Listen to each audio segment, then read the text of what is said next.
একদিনের জন্য ঝটিকা সফরে গেছিলাম মুম্বাইতে। মুম্বাইতে যেই হোটেলটায় আমরা ছিলাম সেটা ছিল JW ম্যারিয়ট বাই শায়ার, যেটা এয়ারপোর্টের খুব কাছে। তো এরকম ছোটোখাটো কারণে যদি মুম্বাই যেতে হয় তাহলে কিন্তু এই হোটেলটা একটা খুব ভালো অপশন, যেহেতু এয়ারপোর্টের কাছে। এই প্রপার্টিটা মুম্বাই এয়ারপোর্ট থেকে মাত্র 20 মিনিট ডিস্টেন্সে ছিল। তো যারা এরকম খুব কম টাইমের জন্য যাচ্ছেন বা একটু এয়ারপোর্টের কাছাকাছি কোনো হোটেল খুঁজছেন, তাদের জন্য কিন্তু এটা খুব ভালো অপশন হতে পারে। এটা হচ্ছে এন্ট্রান্স, এবং এন্ট্রান্সের পাশে এই জায়গাটা হচ্ছে কি রিসেপশন এরিয়া। অবভিয়াসলি একটা 5 স্টার প্রপার্টির রিসেপশন এরিয়া যেরকম গ্র্যান্ড এবং সুন্দর দেখতে হতে হয়, স্পেসিয়াস হতে হয়, এই জায়গাটাও ঠিক সেরকমই। রিসেপশনের পাশেই ছিল রেস্টুরেন্ট এবং একদিকে ছিল বার। আমাদের চেক ইন করতে একটুখানি টাইম লাগছিল। এই যে আমরা যারা গেছিলাম তাদের সবাই এখানে ওয়েট করছিলাম কিছুক্ষণ। তারপরে আমাদের একটা রুম দিল, সেটা ছিল 19th ফ্লোরে। আমাদের রুম নাম্বার হচ্ছে 1978। তো রুমে ঢুকে ফার্স্টেই যেটা আছে সেটা হচ্ছে একটা ওয়ার্ডরোব, যেখানে হচ্ছে রয়েছে ওই আয়রন করার জিনিসপত্র, বাথরুম, চপ্পল, এসব আছে। তার সাথে এদিকটাও একটু স্পেস আছে, কারণ লকারও আছে। তো ঠিক আছে। এখন ইন্টারেস্টিং যেটা জায়গা সব থেকে বেশি মোস্ট ইন্টারেস্টিং, সেটা হচ্ছে ওপেন বাথটাব। ঠিক আছে, ওপেন বাথরুম। আমি জানি না কীভাবে এখানে ফাংশনিং হবে ব্যাপারটা, যদি দুজন মানুষ থাকেন যারা হচ্ছে কাপল নন, তো এটা একটা সমস্যার ব্যাপার। যাই হোক, এটা আমরা লাগাতে পারবো মোটামুটি, এভাবে পুরোটাই লেগে যাবে। লক সিস্টেম নেই এখানে, ঠিক আছে, একটু রিস্কি পুরো ব্যাপারটা।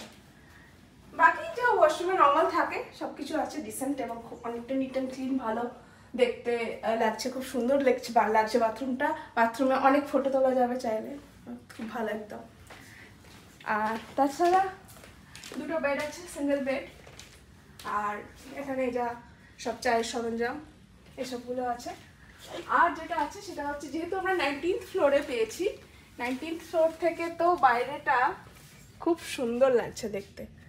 ওই যে দূরে একটা প্লেনও যাচ্ছে, কারণ কি এখান থেকে এয়ারপোর্টটাও খুব একটা দূরে নয়, আমাদের আসতে ওই 20 মিনিট মতন লাগলো। কয়েকটা পাহাড় দেখা যাচ্ছে, বেশ সুন্দর লাগছে পুরো ব্যাপারটা।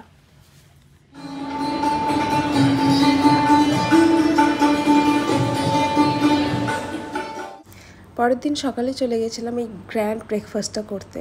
5 স্টার প্রপার্টিতে একটা জিনিস ভীষণ রকম ইন্টারেস্টিং, সেটা হচ্ছে গিয়ে ব্রেকফাস্ট, কারণ এটা ম্যাক্সিমাম জায়গাতে কমপ্লিমেন্টারি থাকে এবং সেটা বেশ গ্র্যান্ড হয়। আর মুম্বাই বলে কথা, তো আরেকটুখানি গ্র্যান্ডই এক্সপেক্ট করছিলাম, আর এক্সপেকটেশন কিন্তু সম্পূর্ণ রকমভাবে পূরণ হয়েছে। কি ছিল না এখানে, সাউথ ইন্ডিয়ান থেকে নর্থ ইন্ডিয়ান থেকে সব রকম ধরনের খাবার দাবার, এদিকে মোমো, এদিকে সুশি, এদিকে ইংলিশ ব্রেকফাস্ট প্ল্যাটারে যা যা থাকে সব কিছু এত কিছু ছিল যে কোনটা ছেড়ে কোনটা খাবো মাঝে মাঝে বুঝতে পারছিলাম না। আর তারপরে যদিও বা কয়েকটা জিনিস খেলাম, অনেক জিনিস রয়ে গেল, এবং এত কর্নারে সব জিনিসপত্র ছিল যে আমার পক্ষে খুঁজে বের করা সম্ভব নয় যে কি আছে কোন কোন কর্নারে। তো মোটামুটি যেগুলো দেখতে ভালো লাগলো, যেগুলো আমাদের খেতে ভালো লাগে, সেসব জিনিসপত্রই আমরা কিছু কিছু নিয়েছিলাম। এবং এইভাবে আমরা মোটামুটি ব্রেকফাস্টটা মোটামুটি শেষ করেছিলাম, যেটা অলমোস্ট লাঞ্চের থেকেও বেশি খাওয়া হয়ে যায় এসব জায়গাতে। পরের দিনে কনফারেন্স শেষ করে এবারে বাড়ি ফেরার পালা, back to Kolkata. Thank you.